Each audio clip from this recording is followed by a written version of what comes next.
12절부터 16절 그리고 22절부터 25절까지 말씀입니다. 찾으신 줄로 믿고요. 제가 먼저 읽도록 하겠습니다. 여러분들이 우렁찬 목소리로 함께 교독해 주십시오. 무교절의 첫날 곧 6월절 양 잡는 날에 제자들이 예수께 여짜오되 우리가 어디로 가서 선생님께 6월절 음식을 잡수시게 준비하기를 원하시나이까 하매 예수께서 제자중에 그를 보내시며 이르시되 성내로 들어가라. 그리하면 물을 하시고 사람을 나가리니 그를 따라서 어디든지 그가 들어가는 그 집 주인에게 이르되 선생님의 말씀이 내가 내 제자들과 함께 6월절 음식을 먹을 나의 객실이 어디 있느냐 하시더라.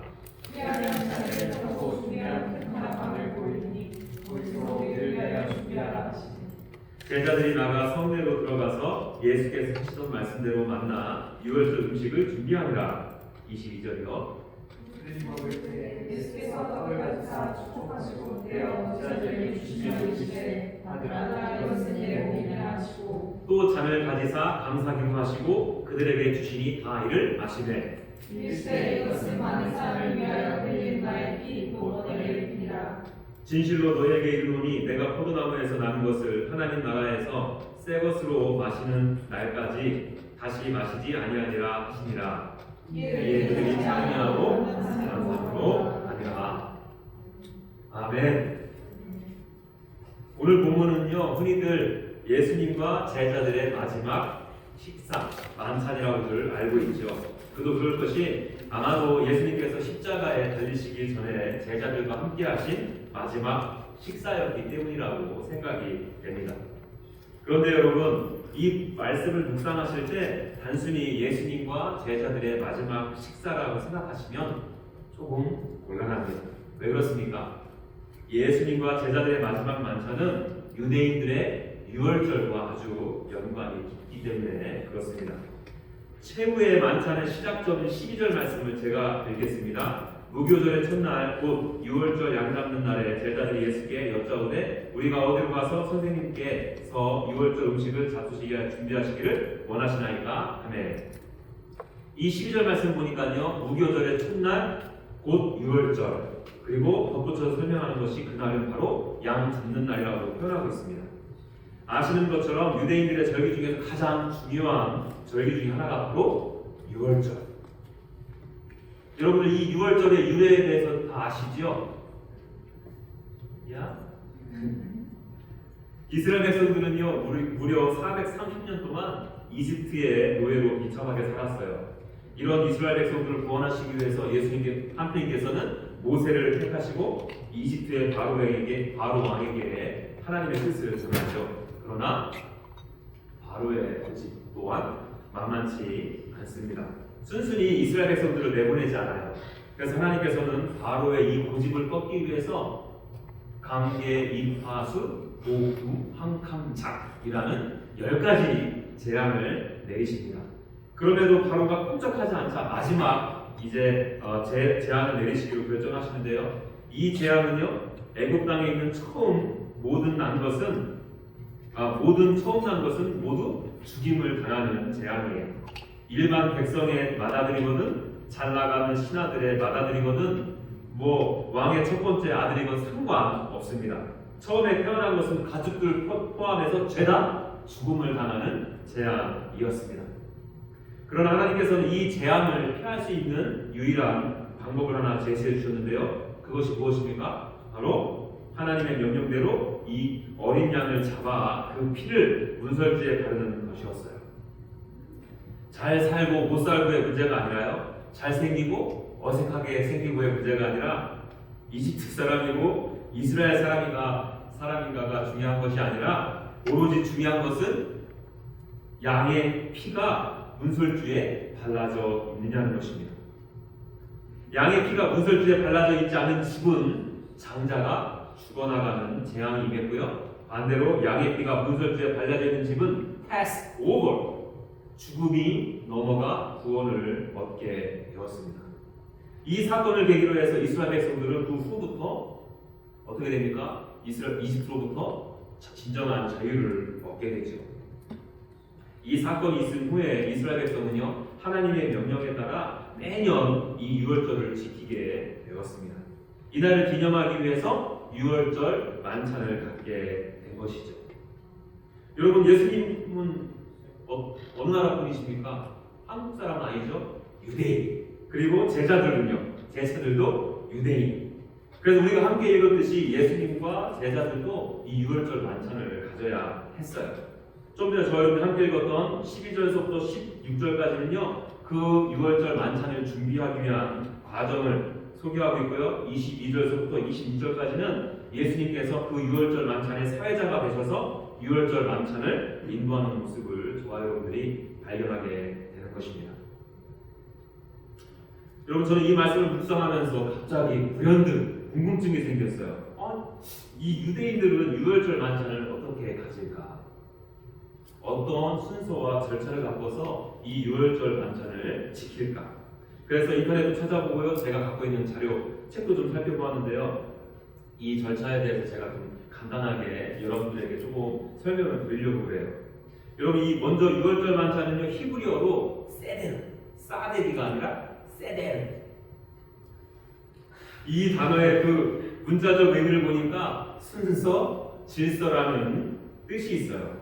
그러니까 이 유월절 만찬은요, 온 가족이 둘러앉아서 한번 저녁 식사하고 마치는 개념이 아니에요. 실제로도 이 유월절 만찬은요, 해가 지고 나서 시작하고요, 자정 무렵까지 꽤 긴 시간에 걸쳐서 진행되었다고 합니다. 여러분, 저희 한국에 며칠 전에 추석 지났잖아요. 왜 차례를 지낼 때에도 순서와 절차가 있지 않습니까? 그래서 차례상에 올리는 음식들도 순서와 방향이 다 달라요.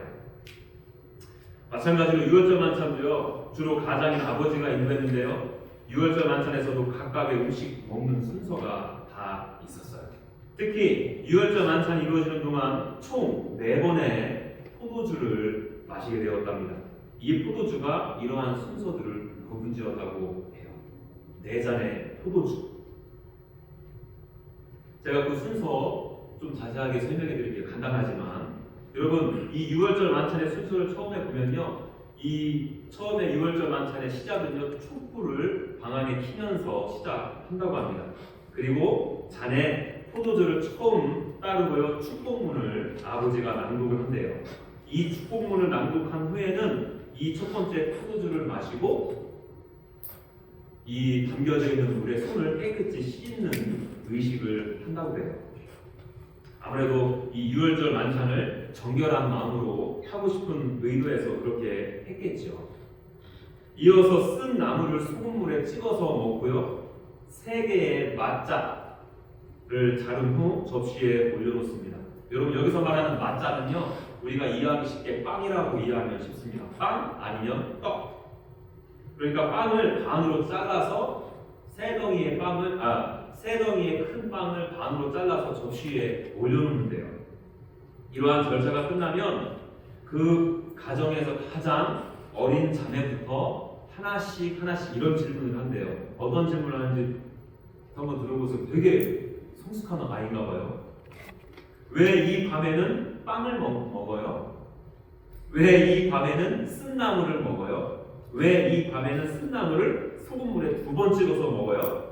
왜 이 밤에는 비스듬히 누워서 식사를 해요? 라고 아이들이 차례대로 질문을 한답니다. 그러면 이 유월절 만찬의 사회자인 가장이 출애굽 사건의 의미를 그 가정 안에서 설명해 주고요, 그리고 나서 10가지 재앙을 낭독하고 2번째 포도주를 마신다고 해요. 여기까지 이해되셨죠? 첫 번째 포도주, 2번째 포도주.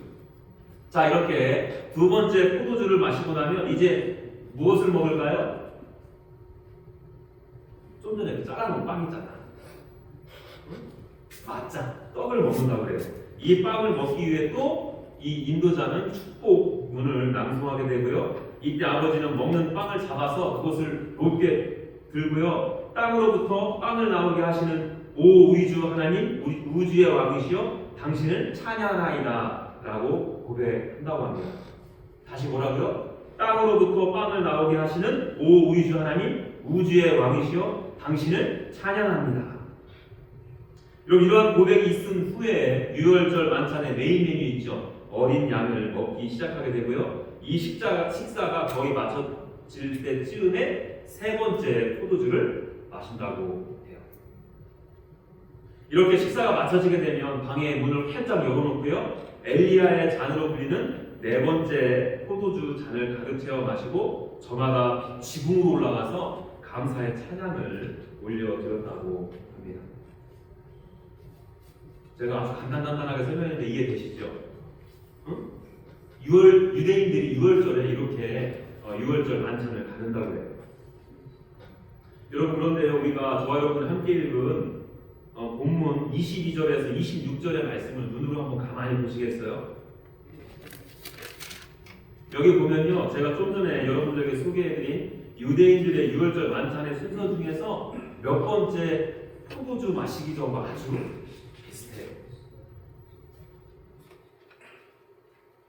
여러분들이 큰 기대 안 했어요? 그렇습니다, 여러분. 바로 두 번째 포도주를 마신 후 세 번째 포도주를 마신 순서와 아주 비슷하죠. 제가 말씀드릴게요. 여러분 예수님께서 사회자가 되셨잖아요. 그리고 6월절 만찬의 인도자가 되셨잖아요. 예수님께서 빵을 집어 드시고 축사하시고 나누어 드셨어요. 그리고 포도주를 들고 축사하시고 함께 마셨어요. 그렇죠? 그러니까 이 세 번째 포도주를 마시기 전후의 일을 비교적 이 마가는요 자세하게 기록하고 있는 거예요. 아까 제가 말씀드렸잖아요. 맞자 이 빵을 두 번째 잔 마시고 난 후에 먹는다. 응? 이거 이해돼야 되는데? 이해되시죠 여러분? 응? 그런 의미에서 오늘 본문에 소개된 최후의 만찬은요 일반적인 진짜 그냥 저녁 식사가 아니에요. 그냥 예수님께서 십자가 지시기 전에 예수님 이 제자들과 마지막으로 뭐 회식하듯이 만찬을 즐기신 게 아니에요. 6월절 만찬을 하신 것입니다. 그 6월절 만찬이 예수님께서 죽으시기 전에 제자들과 함께한 마지막 식사 자리가 된 거예요. 저는요 이러한 배경을 가지고 오늘 본문 말씀을 좀 살펴보았으면 해요. 예수님께서 최후의 만찬, 6월절의 만찬을 통해서 저와 여러분들에게 하시는 말씀이 무엇인지를 좀 찾아보기를 원합니다. 저는요 이 유대인들이 통상적으로 하는 6월절 만찬과 예수님께서 오늘 본문에서 보여지는 예수님께서 친히 인도하신 이 제자들과의 만찬에서 크게 두 가지 차이점을 발견하게 되었어요. 그 차이점을 묵상하면서 그 안에 숨겨진 예수님의 마음을 보게 되었습니다. 제가 그 내용을 여러분들과 오늘 좀 나누고 싶은데요. 제가 이 말씀을 묵상하면서 받았던 은혜들이 여러분들에게도 동일하게 임하기를 간절히 소망합니다. 자, 첫 번째 차이점 보겠습니다. 가장 눈에 훤히 보이는 차이점이 하나가 보이는데요. 바로 메인 음식이 빠졌다는 거예요. 여러분 좀 전에 제가 설명드렸죠. 6월절에 있어서 메인 메뉴가 무엇입니까? 양이잖아요. 빵도 있고 나물도 있고 포도주도 있어야 하지만 아무래도 메인 메뉴는 양 아니냐? 그리고 제가 좀 전에 설명을 드릴 때 양고기는 언제 먹는다고 말씀을 드렸습니까? 바로 두 번째 포도주를 마신 후 세 번째 포도주를 들이키기 전. 그러니까 오늘 본문 말씀 22절에서 26절에는요 양을 먹었다라는 표현이 있어야 되는 거죠. 그렇잖아요. 23절에 이미 포도주를 다 마셨다고 언급하고 있습니다. 이 말은 무엇을 의미해요? 메인 메뉴 양고기도 벌써 드셨다는 이야기가 되죠. 그런데 여러분 마가복음 어디에도 예수님께서 제자들과 함께 양고기를 먹었다는 언급이 없어요. 다른 복음서를 확대해도 마찬가지입니다. 제가 이거 일일이 이 오늘 복음 말씀과 병행 구절인 마태복음하고 여기저기 찾아봤거든요. 떡은 나눴어. 그리고 포도주는 드셨다고 하는데 양을 먹었다는 이야기는 없습니다. 지금 예수님의 6월절 만찬에는 이 양이 빠져 있는 거예요. 여러분 왜 예수님과 제자들의 만찬에는 양고기가 없는 것일까요? 혹시 예수님과 제자들은 채식주의자일까? 그분들은 또 가난해가지고 양고기 살 돈이 없어서 그런가? 왜요?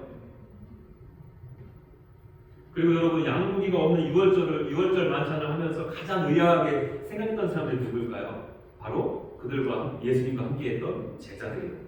여러분 제자들도 유대인이잖아요. 해마다 6월절 절기를 지켜야 했겠죠. 그래서 6월절 만찬의 순서, 의식 그것이 갖는 의미가 무엇인지 솔직히 그들에게 굳이 설명하지 않아도 이 제자들은 이미 다 알고 있었던 거예요. 그런데 양고기가 나와야 되는데 양고기가 없으니까 이 제자들이 얼마나 의아해 했겠습니까? 여러분 이 만찬에는 왜 양고기가 필요 없었을까요? 그렇죠 여러분. 하나님의 어린 양이신 예수님이 그들의 삶 앞에 앉아 있으셨기 때문이죠. 세상 죄를 지고 가는 하나님의 어린 양이신 예수님께서 그들 안에 계셨기 때문입니다. 그래서 이 어린 양의 고기가 필요가 없었던 거예요. 세례 요한이 예수님을 뭐라고 하는지 한번 들어보시겠습니까? 요한복음 1장 29절. 이튿날 요한이 예수께서 자기에게 나아오심을 보고 이르되 보라 세상 죄를 지고 가는 하나님의 어린 양이로다. 또 세례 요한뿐만 아니에요. 구약시대 이사야도 비슷한 말 했습니다. 이사야서 53장 7절. 그가 곤욕을 당하여 괴로울 때에도 그의 입을 열지 아니하였으며 마치 고수장으로 끌려가는 어린 양과 털 깎는 자 앞에서 잠자나 양같이 그의 입을 열지 아니하였도다. 여러분 그러니까요 예수님께서는 이 6월절 만찬에 대해서 뻔히 알고 있는 제자들 앞에서 지금 이 말씀을 하시고 있는 거예요. 무슨 말씀이요? 얘들아 내가 바로 하나님의 어린 양이야. 너희들은 출애굽에 있었던 6월절을 기념하기 위해서 양을 잡고 먹지만 나는 이제 너희에게 새로운 출애굽을 허락할 거야. 애굽의 종살이에서 자유자가 되었던 것처럼 죄의 종살이하던 너희들에게 진정한 자유를 줄 거야. 내가 바로 그 6월절의 어린 양이야. 나를 통해 너희들이 하나님의 진노에서 패스 오버 하게 될 거야.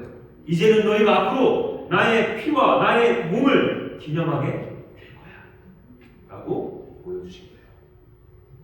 이것이 여러분 제가 오늘 본문 말씀을 묵상한 첫 번째 일반 유대인들의 6월절 만찬과 오늘 본문에서 보여지는 6월절 만찬에서 보여지는 다른 점이고 이 다른 점에서 찾을 수 있는 예수님의 음성이에요.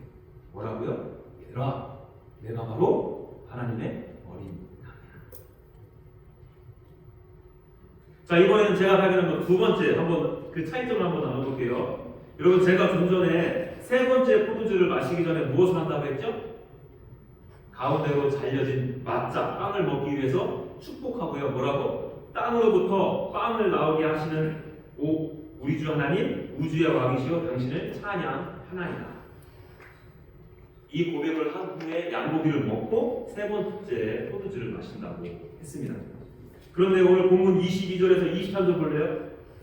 그들이 먹을 때 예수께서 떡을 가지사 축복하시고 떼어 제자들에게 주시며 이르시되 받으라 이것은 내 몸이니라 하시고 또 잔을 가지사 감사기도 하시고 그들에게 주시니 다 이를 마시매. 여러분 여기 보시면 축복한 후에 아까 하나님을 찬양하는 멘트가 없어요? 응? 좀 전처럼 제자들을 당황스럽게 하는 멘트를 하십니다. 어떻게 뭐라고요? 빵을 떼시고는 받으라 이것은 내 몸이니라. 아니 지금 땅으로부터 떡을 나에게 허락하신 하나님을 찬양해야 되는데 느닷없이 내 몸이라니 내 몸? 더군다나 서로 축복하면서 이 세 번째 포도주를 들이켜야 되는데 이 포도주를 가리키면서 이것은 많은 사람들을 위해 흘리는 나의 피다. 여러분 이거 일반적인 6월절의 내용하고는 시나리오하고는 많이 다른 거 아닙니까? 벗어나도 한참을 벗어난 것 아니에요?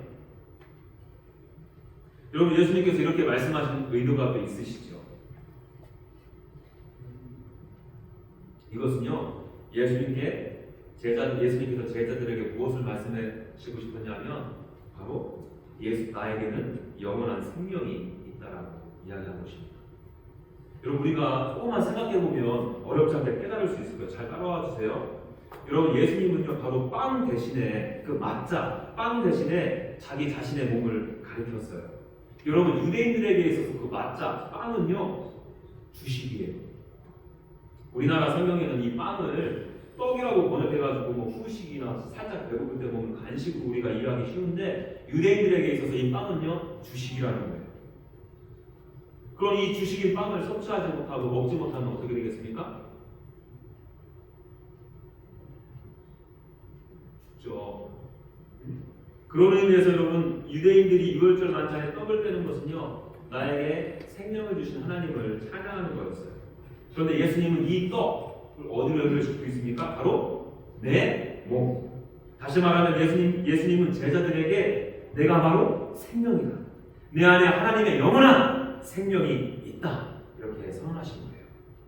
여러분 이는요 24절의 말씀도 동일해요. 이르시되 이것은 많은 사람을 위하여 흘리는 나의 피, 곧 언약의 피라고 적혀 있잖아요. 여기 보니까 예수님은요 피를 언급하시잖아요. 유대인들에게 있어서 피는 무엇을 의미했습니까? 바로 생명. 레위기 17장 11절이요. 육체의 생명은 피에 있습니다. 내가 이 피를 너희에게 주어 제단에 뿌려 너희의 생명을 위하여 속죄하게 하였나니 생명이 피에 있으므로 피가 죄를 속하느니라. 그렇죠 여러분? 피를 뭐라고 하고 있습니까? 바로 생명. 그래서 사도 요한은요 요한복음 6장에서 이것을 종합해서 이렇게 강조하고 있습니다. 이 말씀 제가 천천히 읽어드릴게요.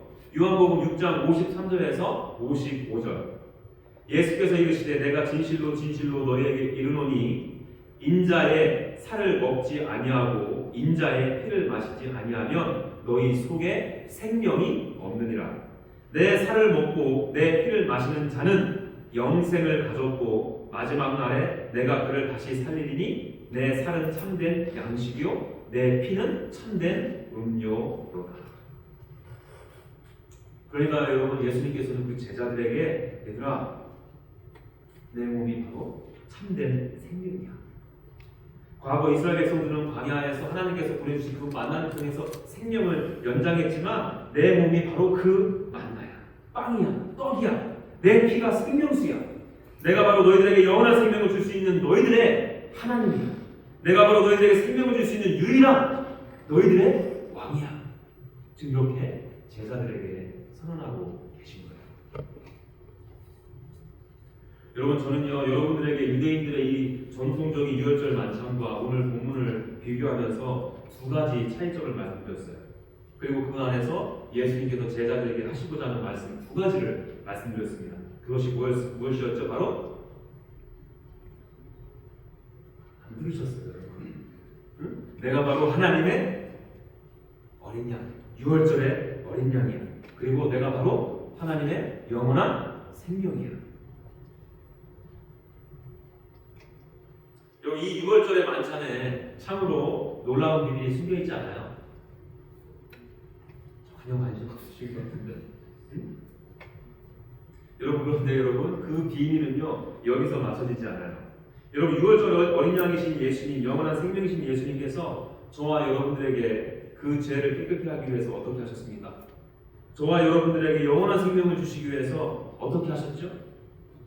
오늘 본문 말씀을 빌리면요 반으로 갈라주셨어요. 포도주 짜는 틀에 집 이겨 주셨습니다. 다시 여러분들 오늘 본문 말씀 22절에서 23절을 보십시오. 여기 보시면 빵, 떡을 예수님의 몸으로 비유했잖아요. 근데 그 몸이 어떻게 됐습니까? 찢겨졌어요. 그 빵을 가운데로 갈랐어요. 예수님의 몸이 찢겨진 것입니다. 또 포도주를 비유하셨죠. 이 포도에서 포도주가 되기 위해서 포도주를 짜는 틀에 넣어야 되지 않습니까? 그 틀에 짓이겨지신 거죠. 여러분들 다 아시는 것처럼 이것은 무엇을 의미합니까? 예수님께서 지금 제자들에게 십자가에서 죽으실 것을 지금 말씀해 주시고 있는 거예요. 얘들아 이제는 내일이면 내가 유다로부터 팔림을 당할 거야. 대제사장들과 서기관들에 의해 붙잡힐 거야. 그리고 감당할 수 없는 심한 고초와 고난을 당하게 될 거야. 수치를 당하게 될 거야. 그리고는 나는 십자가를 지고 골고다로 오를 것이다. 그 언덕에서 나는 내가 진 십자가 위에서 내 몸이 찢겨지게 될 거야. 그 십자가 형틀에서 내 안에 있는 모든 피를 흘리게 될 거야. 여러분 저는요 이 만찬을 통해서 예수님의 하염없는 다함없는 사랑을 그 진한 사랑을 또 한 번 발견하게 됩니다.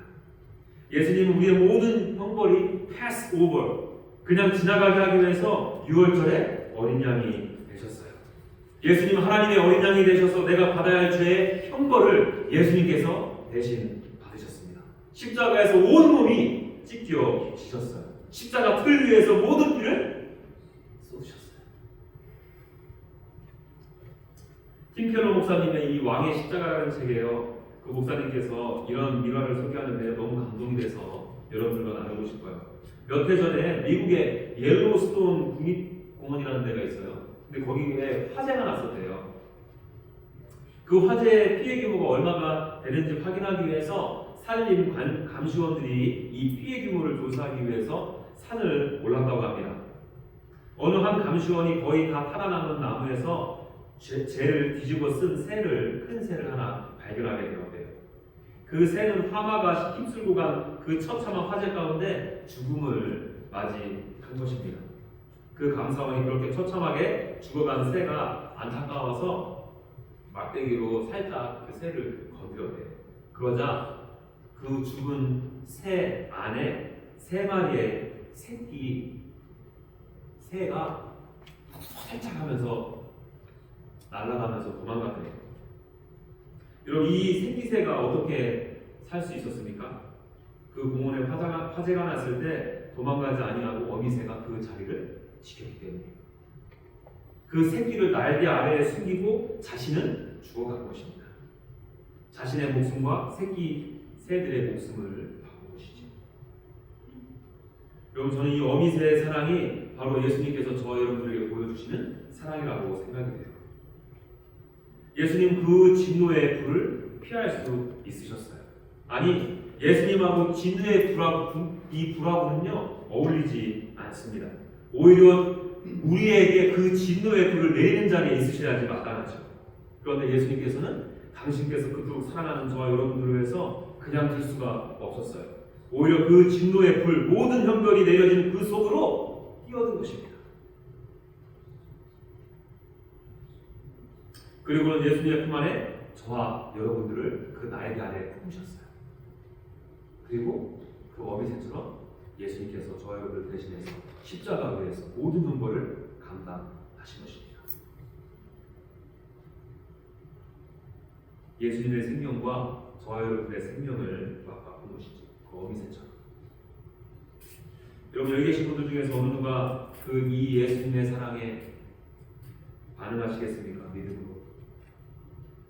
예수님께서 지금 저와 여러분들에게 함께 6월절 만찬을 함께 하시고 싶어 하세요. 어느 누가 예수님의 만찬에 이 초대에 응하시겠습니까?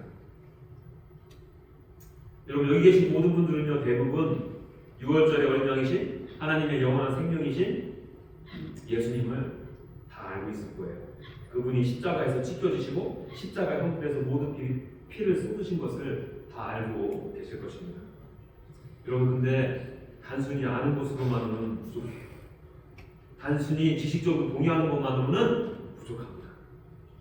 이 6월절 만찬 사건이 바로 저와 여러분들의 사건이 되어야 한다는 거예요.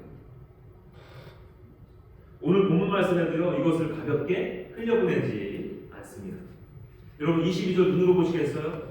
여기 보면요, 빵은 내 몸이야 이렇게 선언만 하시고 다음 순서로 넘어가셨습니까? 아니요. 이것을 받으라. 영어로 take it. 또 병행 구절인 마태복음에서는요 받아서 먹으라 아주 구체적으로 명하고 계십니다. 또 23절 말씀은요 또 다 마셨다라고 표현하고 있어요. 마태복음에서도 이것을 다 마시라라고 표현하고 있습니다. 무슨 말입니까, 여러분? 이게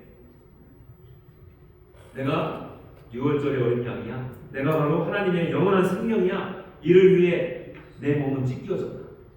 이를 위해 나는 모든 피를 흘렸어. 네가 이것을 받아먹지 않거나 마시지 아니하면 너에게는 어떠한 일도 일어나지 않아. 하나님께서 너의 죄를 보시고 패스 오버 하지 않으셔. 너에게 영원한 생명은 허락되어질 수 없어. 얘들아, 이 생명의 떡인 나를 받아 먹어야 된다. 나의 생명의 피를 받아 마셔야 된다. 믿음으로 반응해야 된다. 이 말씀하시는 거예요. 여러분도 다 아시잖아요. 예수님의 몸을 먹고 피를 마신다는 것은 우리가 뭐 식용증 내라는 게 아니잖아. 예수님께서 십자가에서 흘리신 피, 찢겨진 몸이 나와 직접적인 상관이 있어야 된다는 거예요. 그것을 먹고 마셔야 영원한 생명이신 예수님이 내 안에 거하실 수 있는 거고요. 그 음료를 마셔야 영원한 생명이신 예수 그리스도께서 내 안에 거하시게 된다는 거예요. 여러분들 이 예수님의 찢겨진 몸인 빵, 떡 믿음으로 받으셨어요? 그 찢겨진 떡을 받아서 드셨습니까? 예수님께서 십자가에서 흘리신 피, 진 이겨진 포도주 받아 드셨어요? 그것을 마시셨습니까? 저와 여러분들의 이것이 여러분들의 사건으로 믿어지고 인정되어질 때 그제야 비로소 영원한 형벌에서 pass over 되는 예수님과의 유월절 만찬이 비로소 경험되어지는 거예요. 비로소 하나님의 영원한 생명을 소유하게 되는 것입니다. 여러분 이것은요 절대로 변하지 않는 하나님과 예수님께서 저와 여러분들 향한 약속이에요.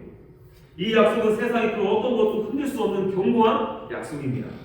어떻게 하냐고요? 24절이요. 여러분들 한번 읽어주시겠습니까? 24절 시작.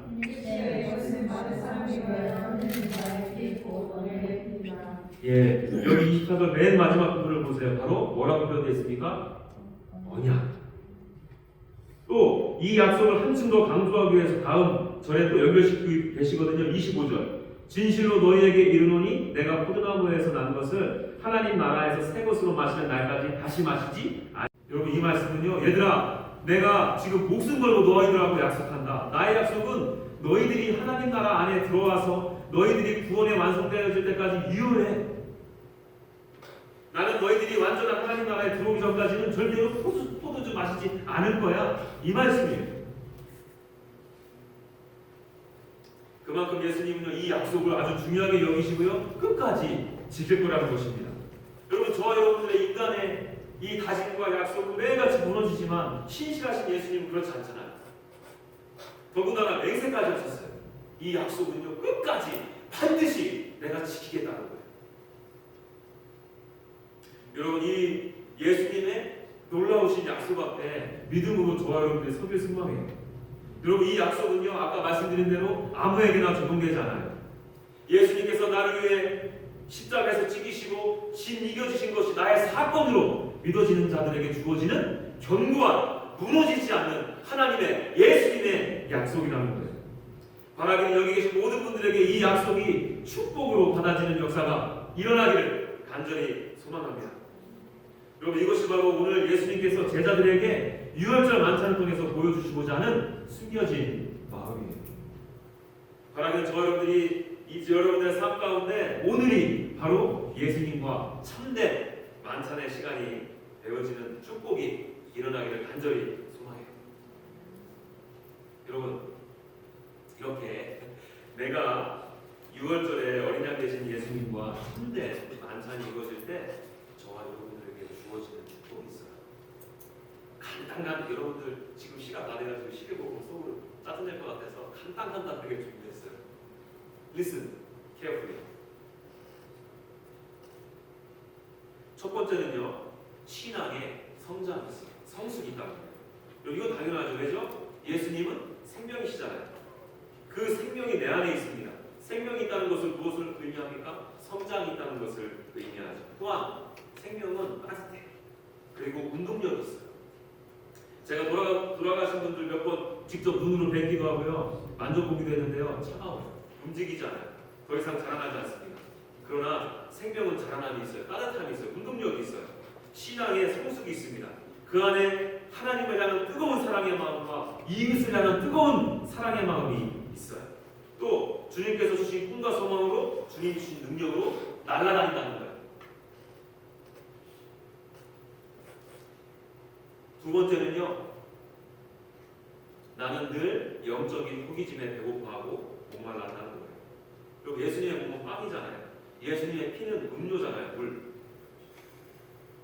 우리가 식사를 할 때도 한 끼 먹고 며칠 동안 굶을 수 있습니까?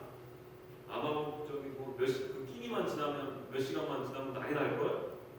응? 밥 달라고 그냥. 왜죠? 한번 내가 배불러 보았기 때문에. 그 맛있는 음식을 통해서 내 배가 소망감을 맛보았기 때문에. 마찬가지예요. 예수님과의 만찬에 참여한 자들은요, 얼마 지나지 않아 또 다른 영적인 배고픔이 온다는 거예요. 영적인 목마름이 온다는 거예요. 그러니까 예배를 사모하게 되고요. 그러니까 하나님의 말씀을 갈급하게 되는 거고요.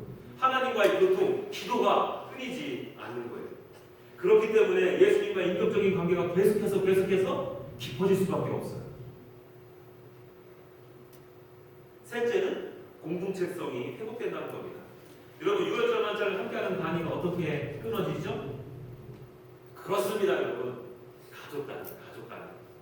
첫 번째 유월절도 잘 보시면요, 단위가 가족이었어요. 가족이 적을 때 이웃과 함께 하라고 이웃으로 넘어갔을 뿐이에요. 기본적인 단위는 바로 가족이라는 거예요. 그런데 오늘 만찬은 가족 단위가 아니네. 그렇잖아요. 물론 제자들 중에는 피를 가는 형제도 있지만 피 한 방울 섞이지도 않은 사람들도 있었다는 거예요.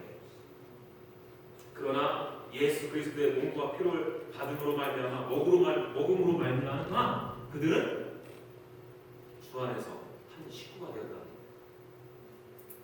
한 가정이 되었다는 겁니다. 하늘에 계신 아버지 아바 하나님을 아바로 부르는 예배 공동체가 되었다. 넷째는요, 예수님의 다시 오심과 완전한 사랑, 완전한 하나님의 나라를 갈망하게 된다는 거예요. 예수님과 참된 유월절 만찬을 나눈 사람들은 이미 그들의 마음 가운데 무엇이 임했습니까? 바로 하나님의 나라. 이는 무엇을 의미하죠? 예수님과의 만찬이 얼마나 기쁜 일인지, 얼마나 감사한 일인지 살짝 맛을 보는 사람들이에요. 강력한 하나님의 임재를 경험한 사람들입니다. 예수님과의 인격적인 교제를 통해서 그분의 지혜와 영광이 얼마나 크신지 경험한 거예요. 그러나 이것은요, 이 땅에서의 그 경험들은 완전하지 않아요. 이 완전함은 언제 오느냐? 바로 예수 그리스도께서 이 땅 가운데 다시 오실 때, 재림하실 때. 아까 우리 본문 말씀 읽었잖아요. 예수님께서 하늘나라에서 너희들과 다시 포도주를 나누지 이전에는 마시지 않겠다고. 그러니까 하나님의 이 예수님의 만찬에 참여한 자들은 이미 그 맛을 보았기 때문에 하나님 나라에서 예수 그리스도와 함께 포도주를 함께 마실 그날을 학수고리 한다.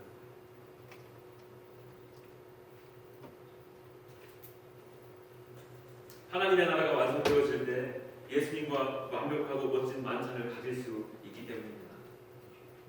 여러분, 그러니 하나님의 예수님과 이 만찬에 참여한 자들이 이 땅의 것들에 소망을 두겠습니까?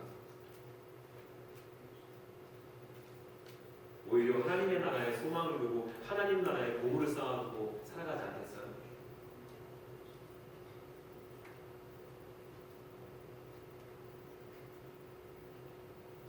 여러분, 저는요, 오늘 이 예수님의 만찬에 믿음으로 참여하게 되어지는 자들에게 주어진 축복 4가지를 언급해 드렸는데요. 저는 우리가 이 축복을 좀 다 받아들였으면 좋겠어요. 여러분, 그러기 위해서 필요한 것이 뭐라고요? 예수님의 만찬에 저와 여러분들이 믿음으로 반응해야 된다. 이 예수님의 이 만찬은요, 십자가 사건을 예표하고요, 십자가에서 흘리실 피, 십자가에서 흘리실 찢겨질 몸을 예표해요. 저와 여러분들이 그것을 받아 먹고 취하고 마시지 아니하면 이러한 일들은 일어나지 않는다.